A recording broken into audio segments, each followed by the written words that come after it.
మనందరికీ తెలిసిందే హైదరాబాద్ చాలా ఫాస్ట్‌గా డెవలప్ అవుతున్న సిటీ. పెద్ద పెద్ద కంపెనీస్ హైదరాబాద్‌లో వచ్చి ఇన్వెస్ట్ చేస్తున్నాయి. అంతా మంచిదే. కాకపోతే దీని చుట్టూ ఉన్న 27 మున్సిపాలిటీలు మాత్రం ఇప్పటివరకు సరిగ్గా డెవలప్ కాలేదు.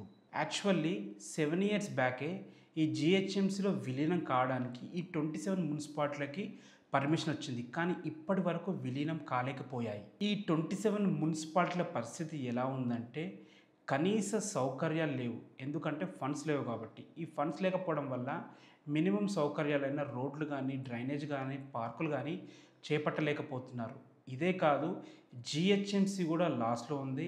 కాంట్రాక్టర్లకు సరిగ్గా డబ్బులు ఇవ్వలేకపోతున్నారు. వాళ్ళ దగ్గర కూడా ఫండ్స్ లేవు. జీహెచ్ఎంసీ లాస్ ఉండడం వల్లనే ఈ 27 మున్సిపాలిటీలు ఇప్పటివరకు జీహెచ్ఎంసీలో విలీనం కాలేదు. ఇంకోటేందంటే ఈ 27 మున్సిపాలిటీలు మెయిన్‌గా ఉండేది ఆధారపడేది ప్రాపర్టీ ట్యాక్స్ వల్లనే. ఇది ఇయర్‌లీ ఈ 27 మున్సిపాలిటీ నుంచి 630,00,00,000 ప్రాపర్టీ ట్యాక్స్ వస్తుంది. ఇందులో కూడా 50-70% ప్రాపర్టీ ట్యాక్స్ చాలామంది పే చేయట్లేదు. ఇప్పుడు మణికర్ణ ఉంది. దాదాపు డెవలప్‌మెంట్ ద్వారా బిల్డింగ్ పర్మిషన్ 70,00,00,000 ఆదాయం అందుతుంది. నిజాంపేట నుంచి ఒక 50-60,00,000 ఆదాయం అందుతుంది. అదే మున్సిపాలిటీ విషయానికొస్తే ఫర్ ఎగ్జాంపుల్ మీరు ఆదిబట్ల చూసుకోండి 4-5 క్రోర్స్, తుక్కుగూడ 6-7 క్రోర్స్ అంటే డబల్ డిజిట్ కూడా దాటలేకపోతుంది మున్సిపాలిటీలో. కొన్ని చోట్ల ఉద్యోగులకు జీతాలు కూడా ఇవ్వలేని పరిస్థితి ఉందని అధికారులు వెల్లడించారు.